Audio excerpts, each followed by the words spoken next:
I think I can't remember where I heard you now, where you talked about was he on Twitter? You were talking about Calvin Bassey and how you would love him to go to Ajax, and it seems that's the case right now because Ajax are close. I mean, the announcement is imminent. According to transfer expert Fabrizio, the fee has been agreed. He's flown to Amsterdam for his medical checkups and all that. Now Calvin Bassey to Ajax.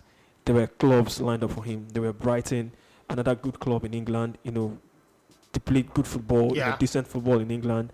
The manager is decent as well. Yeah, style fits his play too. Fits his play and all that. Now there was Brighton and there's Ajax. Ajax, Champions League football, but they're one of the best teams in the Netherlands. No, not in the Netherlands, in the world. Oh, really? Yeah. That's another conversation. No, it's not another conversation. When you say best team in the world, how do you say? What criteria, How many Champions League does Ajax have? Like 5, 6, if I'm not mistaken. How many Champions League does Manchester United have? Same number? 3. 3 or 4, yeah? No, 3. Oh, okay. So what are you saying? So look at the players that Ajax have produced against the players that the rest of the teams have produced in the world football. Ajax have produced players like Dennis Beckham, Johan Cruyff. Johan Cruyff is the godfather of modern day football. Even Nigerian players, so they've had a lot of players, and Nigerian players, Finidi George, Marco Varmas, Clarence Seedorf, first player to win the Champions League with 3 different clubs. You name it, okay? They've got rice, beans, tomato, potato, you name it. So there is no way in this world you would talk of the top 10 best club of all time in world football and you don't mention Ajax. Now, this is not me hyping Ajax because he's going, Calvin Bassey is going there, yeah. I have always had a fear that I don't want a large portion of Nigerian players playing in the Premier League. Our football is dwindling because of that. There are too many. How so? Since the concentration of our players became English-based, in England they don't play football. They have media hype, but they don't really play football. Foreigners come there to exhibit what they get. English League is a showroom. People come there to exhibit what they got, and then they go.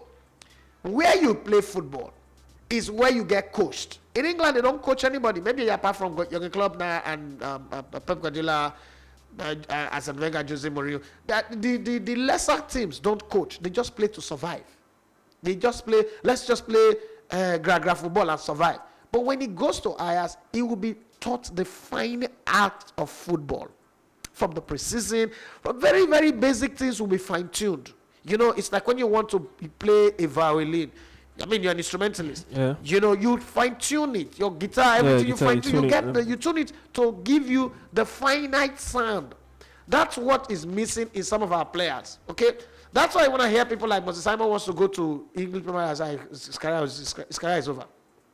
You need to go to where your game will be improved upon. People like them, Sunday Oli say why they were great in their day was the movement from Belgium to Holland, to Italy, from Italy to Holland, back to Italy, and then Germany, learning different culture, different style, different understanding of the game gives you an octagon view instead of a singular view of how to play football. You need those things. People like them, Celestin Babayaro, had to go to Belgium before coming to England, and we see one of the best players. And most of the players that went to Holland to play, from Finidi George to Kanu Nwankwo to Tijani Babangida, Ben Roa, all of these guys stood out because in the Dutch system of football, you are taught the game.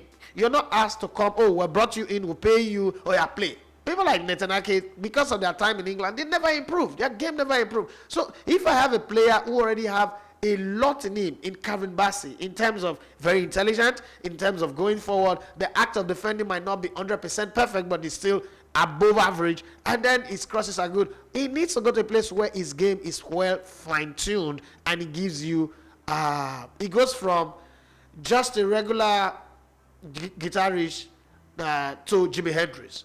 So he goes from playing guitar anywhere on the roadside or subway to a Jimi Hendrix, who is now playing on the world stage. That's the kind of guy that I want to see. And the kind of football that he plays, no disrespect to Brighton, but I want to see him on Tuesdays and on Wednesday nights just as much as I want to see him on the weekend.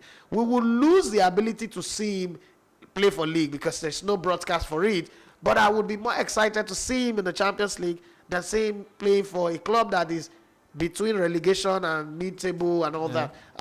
Going to Ajax is massive. He can't play 2 or 3 seasons there without winning a single trophy. So it's a good one. And Champions League quarterfinals. I mean, this new season will not be too great because they are losing a lot of players, lost their coach. But the structure at Ajax is also very good. Might just help him to get to where he want to go to. So I don't even want to imagine that he was going to choose Brighton over Ajax. Who does that? Hello guys, I'm Dr. Jamal. I'm from Ethiopia. You're watching Legbete TV radio. Please subscribe. Hello, my name is Dr. Nigam. I am from Pakistan and you are watching Legbete TV radio. Please subscribe. Hi, my name is Abdullah Ali. I'm from Pakistan, the #1 country in the world in cricket. You're watching Legbete Sports TV radio. Please subscribe. Looking at the fact that he was born in the UK, and that pool of the Premier born League, in the UK. Pool, that there's just this pool about the Premier League and all that. When he's coming back, he will come play for the top clubs. But looking at the player he's coming to replace at Ajax, you could say, perfect replacement. I mean, he's a left-footed centre back. Lisandro, everything that Lisandro is what he is. He does it exactly. So I was watching Lisandro, playing that left centre back role. Can also play as a left back, and I look at Bassey. I mean, they're getting, same kind of player, even better, physical presence. That's, Lisandro is not that physical, but, in Bassey, you've got that physical player who can play. Good thing. Lisandro is physical. They call him the Argentine Busha. In terms of size, height now, presence. Size and all that. Another good thing for Kevin Bassey with this move, and why I don't want him to go to England, is the fact that idiot that came out to say that he's not good enough, he will be shredded by a player that sits on the bench, to third of the season, was very, very sick. And I don't want him going to England and then they use the media. But Grealish. Yeah, you understand. Grealish, who stays in the bench for 75% of Man City's game, is the guy that will shred him. When the option for Ajax came in, I said, this boy shouldn't go to the Premier League. I don't want to force him. I don't advise. I don't get to talk to players like that. Decide on your own so that you're happy that you make your decision. But I put my words out there that I don't want him to go to the Premier League. He should go to Ajax. Time for the Premier League will come. I think if you give Ajax another 5 seasons, how old is he? He's a kid.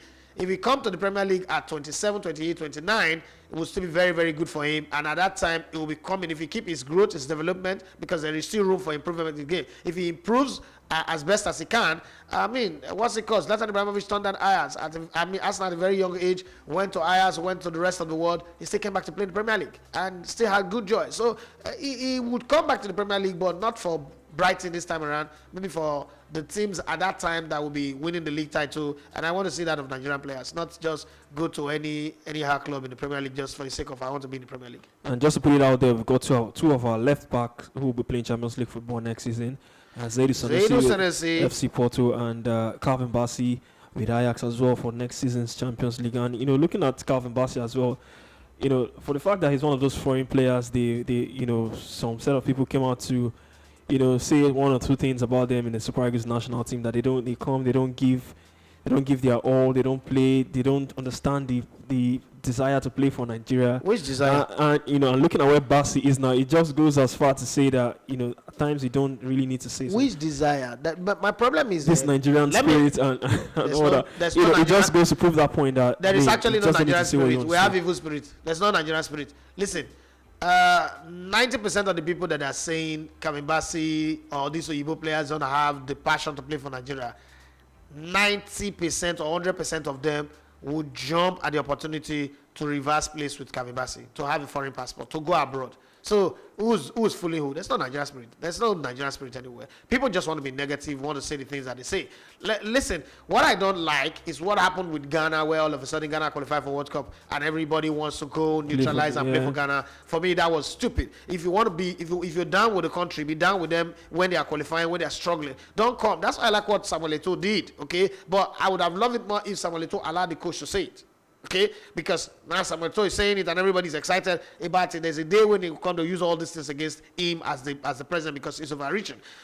If he had allowed the coach to say that, look, I have a team that have qualified for the World Cup that have done well with me at the AFCON, done well at the AFCON, even though I wasn't their coach. Now I'm here. I want to work with them and go to the World Cup. It will make a lot of sense. But when Samuel Eto'o come out to say it, I'm like, Samuel Eto'o, you are the FA president. Focus on something else. But I know, footballers are always going to be footballers. They like to be the center of attention. So the part of him that is a footballer is way, way, way more than the part of him that is an administrator. I'll cut him some slack. He's still learning the job. He's still growing on the job. He's doing well so far. It's okay. But that said, I look at Kevin Bassey and I was like, wait, why are people saying all these things that they're saying? We went out there to go beg these players to come play for us. Not like they were begging us. Okay? The ones that didn't want to play. People I don't really give a hoot about. The Eberechi Eze of this world, the Michael Olise of this world, they should go play where they want to play. Because football is about desire. If you don't desire to play for a team, just like the Lewandowski case or the Rafinha case, if Chelsea had signed him, there'd be a problem. This one that Manchester United is forcing themselves on Frankie de Jong. Frankie de Jong is a great player, but he might still come and not do well because his mind is not on the team. So those are some of the things you must consider in life. And then don't go and sign a Frankie de Jong and get a Anthony Martial from him. Okay? But hey, this is life. I'm very happy that the deal be made official. We'll celebrate and we'll jump to the high heavens and be very, very excited. You are listening to Elegbete TV Radio.